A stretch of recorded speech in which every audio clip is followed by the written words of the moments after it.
Hello! Welcome to square talks. నేను హర్షిత. ఇవాళ మనతో పాటు ఉన్నారు శ్రీనివాస్ గారు, సైకాలజిస్ట్. అయితే ఇవాళ టాపిక్ వచ్చేసి యాటిట్యూడ్. Hello sir. హాయ్. ముఖ్యంగా యాటిట్యూడ్‌ని ఆహ్, సమాజంలో ఒక నెగెటివ్ యాస్పెక్ట్ లాగా చూస్తారు. కానీ సైకాలజిస్ట్‌లో యాటిట్యూడ్ అంటే ఏంటి? దాన్నెలా డిఫైన్ చేస్తారు? మీరన్నది కరెక్టేనండి. జనరల్లీ సొసైటీలో యాటిట్యూడ్ అంటే ఏంటంటే, అతనికి చాలా గర్వం అని, అహంకారం హ్మ్. అని, ఇగోయిస్టిక్ అని ఇట్లా హ్మ్. మాట్లాడుతుంటారు. కానీ జనరల్‌గా యాటిట్యూడ్ అంటే ఏంటంటే, ఆలోచన వైఖరి, హ్మ్. ఆలోచన దృక్పథం. హ్మ్. అంటే చూసేటటువంటి కోణం అన్నమాట. హ్మ్. అంటే ఫర్ ఎగ్జాంపుల్ ఎట్లా అర్థం చేసుకోవాలంటే ఇది, మీరొక ఏరోప్లేన్‌లో వెళ్తున్నప్పుడు, హ్మ్. ఆ ఏరోప్లేన్‌లో ఒక కిటికీ నుంచి హ్మ్. మనం ప్రపంచాన్ని చూస్తాం. హ్మ్. ఓకే. ఆ కిటికీనే యాటిట్యూడ్ అనమాట. హుహు. ఓకే. సో, ఆ కిటికీలో మనకు మొత్తం బూజు బట్టో, లేకపోతే సరిగ్గా కనపడకో హ్మ్. ఉందనుకోండి. మనం సరిగ్గా చూడగలమా జనరల్లీ? చూడలే. చూడలేం. సో, డెఫినిట్‌గా మనం క్లీన్ చేశామనుకోండి, ఆటోమేటిక్‌గా మనకెలా కనపడుతుందంటే ప్రపంచం చాలా క్లారిటీగా కనపడుతుంది. హ్మ్. అలాగే యాటిట్యూడ్‌లో పట్టినటువంటి మురికి వల్ల, యాటిట్యూడ్‌లో ఉన్నటువంటి ఇబ్బందుల వల్ల, ప్రపంచం సరిగ్గా అర్థం చేసుకోవడం కష్టమనమాట మనిషికి. సో, ఇతరులను గాని, ప్రపంచాన్ని గాని, పరిస్థితులను గాని, హ్మ్. ఓకే. జరిగేటటువంటి ప్రతి సంఘటనని గాని, మంచి యాటిట్యూడ్ ఉంటే గనక చాలా మంచిగా అర్థమవుతుంది.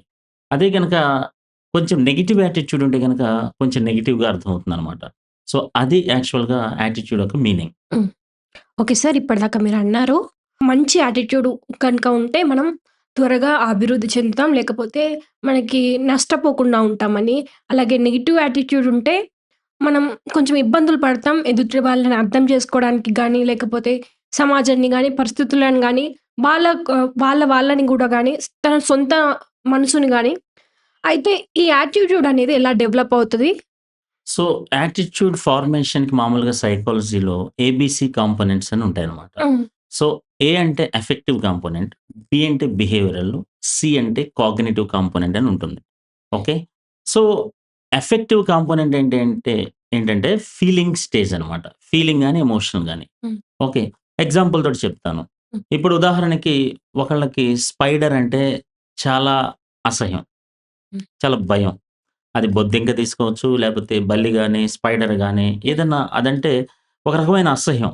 ఇదేంటంటే ఇది ఎఫెక్టివ్ స్టేజ్ అనమాట. Effective component. ఈ స్టేజ్‌లో ఏంటంటే ఫీలింగ్స్‌లో అదంటే ఛీ! ఛీ! అసహ్యం నాకు అని ఉంటది. సో, బిహేవియరల్ కాంపోనెంట్ అంటే హ్మ్. ఏంటంటే దాన్ని బట్టి వాళ్ళ బిహేవియర్ ఎలా ఉంటదంటే ఆ స్పైడర్‌ని చూసేటప్పటికి ఒక్కసారిగా గట్టిగా అరిచేయటం, పారిపోవటం, ఒకలాంటి ఏమంటారు వణుకు రావటం, లేపోతే ఒకలాగా బిహేవ్ జేయటం, గట్టి గట్టిగా అరవటం ఇలా చేస్తారనమాట. ఇది బిహేవియరల్ కాంపోనెంట్. హ్మ్. సో, నెక్స్ట్‌దొచ్చేటప్పటికి కాగ్నిటివ్ కాంపోనెంట్ అంటారు.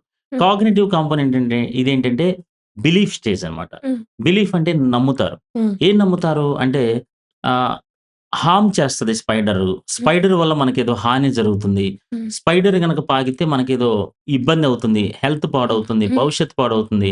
హ్మ్. ఇలా ఒక రకమైనటువంటి బిహేవియర్ అనేది హ్మ్. బిలీఫ్‌లోకి వెళ్ళిపోతుంది. హ్మ్. బిలీఫ్ స్టేజ్‌లోకెళ్ళిపోయిందంటే ఇంక వాళ్ళకది నిజమనమాట. హ్మ్.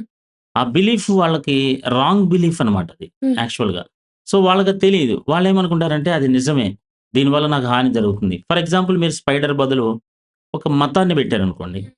లేతే ఒక కులాన్ని, ఒక పార్టీనో, ఒక ప్రాంతాన్నో దేన్నో పెట్టారనుకోండి. హ్మ్. వాళ్ళకి బిలీఫ్‌లో ఏమవుతదంటే ఇదేదో చెడు అనేది బిలీఫ్ ఆల్రెడీ డెవలప్ అయి ఉంటుంది.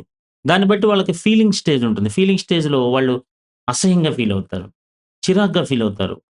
భయంగా ఫీలవుతారు. ఆ ప్రాంతాన్నో, ఆ మతాన్నో దేన్నో ఒకదాన్ని. సో, ఫైనల్‌గా వీళ్ళు ప్రవర్తించే విధానం ఏంటంటే, దాని గురించి మాట్లాడంగానే, ఆ వ్యక్తి గురించో, ఆ మతం గురించో, ఆ ప్రాంతం గురించో మాట్లాడంగానే వీళ్ళు చిరాగ్గా తిడటం, అరవటం, కొట్టటం ఇలాంటివి చేస్తారనమాట. హుహు. సో, యాక్చువల్‌గా ఈ కాంపోనెంట్స్ అనేది యాటిట్యూడ్‌లో ఉంటది. హ్మ్. సో, ఇది ఎలా డెవలప్ అవుతుంది అనేది గనక మనం కొంచెం డీప్‌కెళ్ళి మనం స్టడీ చేస్తే ట్రిపుల్ ఈ అంటారనమాట. హ్మ్. Triple E. ట్రిపుల్ ఈ అంటే ఏంటంటే ఎడ్యుకేషన్, ఎన్విరాన్మెంట్, ఎక్స్‌పీరియన్స్. హ్మ్. ఎడ్యుకేషన్ ఏంటంటే వాళ్ళు ఏం చదివారు? అంటే వాళ్ళ యొక్క పేరెంటింగ్ విధానం ఏంటి? హ్మ్. ఓకే. వాళ్ళు నేర్చుకున్నవేంటి? వాటిలిని బట్టి వీళ్ళకేంటంటే ఈ ఆలోచన వైఖరనేది డెవలప్ అవుతుంది. హ్మ్. 2 ఎన్విరాన్మెంట్. వాళ్ళ చుట్టుపక్కల ఉన్నటువంటి నైబర్స్ కానీ, రిలేటివ్స్ కానీ, పేరెంట్స్ కానీ, టీచర్స్ కానీ వీళ్ళకేం చెప్పి పెంచారు హ్మ్. అనే దాన్ని బట్టి ఎన్విరాన్మెంట్ వల్ల గూడా వాళ్ళకి యాటిట్యూడ్ వైఖరి డెవలప్ అవుతుంది. మూడోది ఏం చెప్పుకున్నామంటే ఎడ్యుకేషన్, ఎక్స్‌పీరియన్స్. హ్మ్. ఓకే. ఎక్స్‌పీరియన్స్ ఏంటంటే వీళ్ళకి ఎదురైనటువంటి సంఘటనలుంటాయి గదా! ఆ! ఆ సంఘటనల వల్ల వీళ్ళకేంటంటే యాటిట్యూడ్ డెవలప్ అవుతుంది. ఫర్ ఎగ్జాంపుల్ మీకు ఎలా అంటే ఇప్పుడు శనివారం నాడు మీరు బ్లాక్ షర్ట్ వేసుకోకూడదు, బ్లాక్ డ్రెస్ వేసుకోకూడదు అని నేను మీకు చెప్పాననుకోండి. అప్పుడు మీరు ఎందుకేసుకోకూడదు అని క్వెషన్ చేస్తారు. ఏసుకుంటే కీడవుతది. నీకేదైనా జరగరానిది జరుగుతుంది ఈరోజు అని నేను చెప్తాను. చెప్పినప్పుడు మీరు నా మాట వినరు. లాజిక్ లేదు గదా! అని జెప్పేసి మీరెళ్ళిపోతారు. అంటే మీరు చిన్నప్పుడు నేను చెప్పేది. హ్మ్. మీ ఫాదర్ చెప్పడం, మదర్ చెప్పడం చేసినప్పుడు. అప్పుడు మీకెళ్ళినప్పుడు మీరు ఏమన్నా కీడు జరుగుతదేమో, కీడు జరుగుతదేమో ఆలోచించినప్పుడు సడెన్‌గా మీకేదో ఒక ముల్లు గుచ్చుకుంటదన్నమాట. హ్మ్. ముల్లు గుచ్చుకునేటప్పుడు ఆటోమేటిక్‌గా మీకేమనిపిస్తది? అయ్యో! Black yes. డ్రెస్ ఏసుకో చెప్పారు.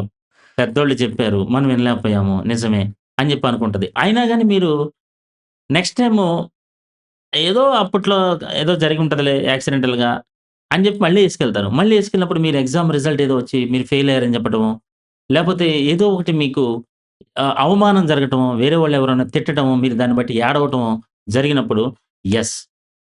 మనోళ్ళు జెప్పారు గదా! బ్లాక్ డ్రెస్ ఏయకూడదని. అనవసరంగానే బ్లాక్ డ్రెస్ ఏసుకొచ్చా. శనివారం నాడు బ్లాక్ డ్రెస్ ఏసుకొచ్చా. ఆ రోజేమో ముల్లు గుచ్చుకుంది.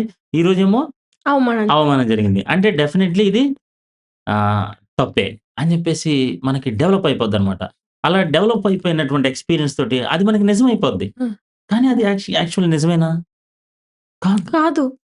మనం దాన్ని ఏం చేసామంటే ప్రోగ్రామింగ్ చేసుకున్నాం. దాన్ని అటాచ్ చేసుకున్నాం. 2 ఏంటంటే 2 అనవసరమైన సంఘటనల్ని మనం లింక్ చేసేసుకున్నాం. లింక్ చేసేసుకొని మనం దాన్ని డెవలప్ చేసేసుకున్నాం. ఈ విధంగా మనకి వచ్చే ఎక్స్‌పీరియన్సెస్ వల్ల, మనల్ని పెంచినటువంటి పెరిగిన వాతావరణం వల్ల, హ్మ్. మనకి నేర్పించినటువంటి ఎడ్యుకేషన్ సిస్టమ్‌లో ఉన్నటువంటి లెర్నింగ్ వల్ల, హ్మ్. ఈ ట్రిపుల్ ఈ వల్ల మనకి యాటిట్యూడ్ ఫార్మ్ అవుతుందనమాట. హ్మ్. అది. సార్ ఈ యాటిట్యూడ్ అనేది రకరకాల యాటిట్యూడ్స్ ఉంటాయి. దాంట్లో ముఖ్యంగా మనం క్లాసిఫై చేసుకున్నట్టయితే ఎట్లా ఉంటాయి యాటిట్యూడ్స్ రకాలనేవి? మెయిన్‌లీ బేసికల్‌గా మనకి పాజిటివ్ యాటిట్యూడ్ ఉంటుంది. న్యూట్రల్ యాటిట్యూడ్, నెగెటివ్ యాటిట్యూడ్ హ్మ్. Generally. So, negative attitude, positive attitude మనకి చాలా ఇంపార్టెంట్. హ్మ్. సో, దేని మీదైనా మనం నెగెటివ్ యాటిట్యూడ్ పెట్టేసుకున్నామంటే, హ్మ్. అప్పుడు మనకేంటంటే దాని మీద ఒక రకమైనటువంటి చిరాకు ఇవి వస్తా ఉంటుంది. హ్మ్. సో, పాజిటివ్ యాటిట్యూడ్ పెట్టుకుంటే ఏంటంటే, మనం ప్రశాంతంగా ఉంటాం. హ్మ్. మన మైండ్‌లో ప్రశాంతంగా ఉంటాం. ఓకే. ఇంకా న్యూట్రల్ యాటిట్యూడ్ అంటే దాని మీద ఎటువంటి మనకి పాజిటివ్ ఉండదు, నెగెటివ్ ఉండదు. ఈ విధంగా ఏంటంటే 3 క్లాసిఫికేషన్స్ అనేది హ్మ్. మనం చేస్తామనమాట. హ్మ్. ఫర్ ఎగ్జాంపుల్ మనిషికి ఇప్పుడు నేను ఒక ఎగ్జాంపుల్ చెప్తాను. అదేంటంటే ఒకతను అంటే రియల్‌గా జరిగింది. బట్ పేర్లు చెప్పకూడదు కాబట్టి కోల్‌కత్తాలో ఒక ప్రొఫెసర్ ఉన్నాడు. ఆ ప్రొఫెసర్‌కి ఆయన 66 ఏళ్లుంటాయి. హ్మ్. ఆయన వైఫ్ అంటే చాలా ఇష్టం ఆయనకి. 30, 40 ఏళ్ళు బట్టి వైఫ్‌తో కలిసుండి ఒక్కసారిగా చనిపోయేటప్పటికి ఆయన 8 నెలలు ఇంచుమించు అసలు మనిషి కాలేదు. హ్మ్. ఎందుకు కాలేదంటే భార్య చనిపోయింది. సో, ఇప్పుడు ఎలా ముందుకెళ్ళాలి అనే ఒక బాధలో ఉన్నాడాయన. హ్మ్. సో, అప్పుడేం చేశాడంటే ఒక సంథింగ్ ఒక, ఒక సైకాలజిస్ట్‌ని కలిసాడు. హ్మ్. కలిసినప్పుడు ఆయన ఏం చెప్పాడంటే "మీరు కోలుకోలేకపోతున్నారు. మీరు యాక్సెప్ట్ చేయలేకపోతున్నారు. సో, ఏంటి ప్రాబ్లమ్ ఎగ్జాక్ట్ ఎక్కడొస్తుందంటే, సార్ ఆమె లేకపోతే లైఫ్ నాకు లేదనిపిస్తుంది" అని చెప్పేసి ఈయన హస్బెండ్ చెప్పాడు. చెప్తే అప్పుడు నేనేం అడిగానంటే సైకాలజిస్టు, "మీకు హ్మ్. మీ వైఫ్ అంటే ప్రేమేనా?" అంటే, "అదేం ప్రశ్న సార్ మా వైఫ్ అంటే నాకు ప్రేమ లేకపోవటం ఏంటంటే" సో, ఒకవేళ తను చనిపోయింది. కానీ ఒకవేళ మీరు చనిపోయుంటే, హ్మ్. తన పరిస్థితి ఎలా ఉండేదో ఒకసారి ఆలోచించండి. తను చాలా ఫీల్ అయ్యేది సార్. తను చాలా ఏడిచేది సార్ అని చెప్పి చెప్పాడు. మరది మీకు తప్పిపోయిందిగా. అంటే మీరు మీ వైఫ్‌కి హెల్ప్ చేసినట్టేగా. హ్మ్. అంటే మీ వైఫ్ పడే కష్టాన్ని మీరు పడుతున్నట్టేగా. హ్మ్. సో, తనకు మీరప్పుడు హెల్ప్ చేసినట్టా? లేకపోతే ఇబ్బంది పెట్టినట్టా?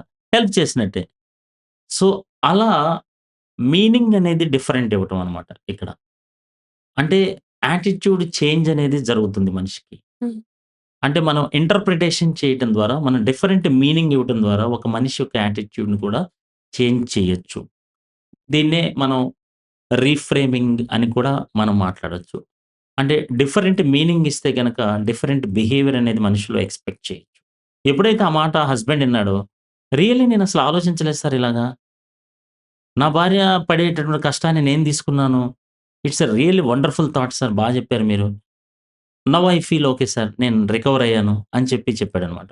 సో, యాటిట్యూడ్ అనే దాన్ని మార్చటానికి మనకి సైకాలజిస్టులు, కౌన్సిలర్సు, లాజికల్‌గా థింక్ చేసేవాళ్ళు, వాళ్ళు బాగా చెప్పగలుగుతారు. ఎప్పుడైతే చెప్తే మనం అదే పరిస్థితి ఉంటది. కానీ ఏంటంటే మనకి ఉన్న బాధ అనేది ఉండదనమాట. చాలా హ్యాపీగా, చాలా కూల్‌గా అయిపోతాం అనమాట. హ్మ్. అది ఈ విధంగా మనం యాటిట్యూడ్‌ని గూడా చేంజ్ గూడా జేసుకోవచ్చు. మీరు చెప్పినట్లు ఒకవేళ మనం చూస్తూ ఉంటాం. చాలామందికి పిల్లల్ని ముఖ్యంగా పేరెంట్స్‌కి చెప్తూ ఉంటారు. వీడియో గేమ్స్ ఆడొద్దు, లేకపోతే జంక్ ఫుడ్ తినొద్దు అని. వాళ్ళు వినరు. ఈ పేరెంట్స్ చెప్పేదానికి, ఈ సైకాలజిస్ట్ చెప్పేదానికి తేడా ఏంటి సార్? వాళ్ళ నుంచి సైకాలజిస్ట్ నుంచి నేర్చుకోవాల్సిన విషయం ఏంటి పేరెంట్స్ ఈ చెప్పడంలో? అంటే పేరెంట్స్ గాని, లేకపోతే బయట వాళ్ళు గాని చెప్పేదేంటంటే జడ్జిమెంటల్ యాటిట్యూడ్ తోటుంటదనమాట. హ్మ్. అంటే ఏంటంటే, వాళ్ళు ఎప్పుడు గూడా పిల్లలతోటి ఎలా బిహేవ్ జేస్తారంటే తల్లిదండ్రులు గాని, లేపోతే రకరకాల టీచర్స్ కానీ, సైకాలజీ బ్యాక్‌గ్రౌండ్ లేనోళ్ళు, ఇప్పుడు ఈ పెన్ ఇరగ్గొట్టారనుకోండి. ఈ పెన్నుని ఇరగ్గొడితే, "నీకు బుద్ధుందా? పెన్ ఇరగ్గొట్టావు. నీ బతుకంతా గూడా ఏదో ఒకటి దరిద్ర పనులు జేయటం తప్ప నువ్వు ఏ రోజైనా సక్కగా చూసావా? నాశనం జేయబాకు పెన్నుని. ఏది వస్తువు ఇచ్చినా నాశనం జేయటం తప్ప నీ జీవితంలో ఏది లేదు" అనేసి మాట్లాడతారు. హ్మ్. జనరల్లీ హ్మ్. పేరెంట్స్. పేరెంట్స్. ఆ! సో, యాక్చువల్‌గా పెన్నుని నాశనం చేయాలని వాడి ఇంటెన్షన్ కాదు. హ్మ్. వాడి ఇంటెన్షన్ ఏంటంటే, పెన్నుని ఏదో ఒకటి ఎక్స్‌పెరిమెంట్ చేద్దామని పాపం. హ్మ్. పిల్లవాడిదేంటంటే పెన్ ఎక్స్‌పెరిమెంట్ చేస్తే, దాన్ని ఇట్లా ఇరగ్గొడితే లోపల ఏముంటది? హ్మ్. అది వాడు ఒక క్రిటికల్‌గా, క్రియేటివ్ థింకింగ్‌గా లోపల ఏదన్నా ఉందేమో, దాన్ని ఏదైనా చేద్దామేమోనని వాడి ఉద్దేశ్యం. అంతేగాని వీళ్ళని ఏడిపించాలనే ఉద్దేశ్యం వాడికి లేదు పిల్లలకి. హ్మ్.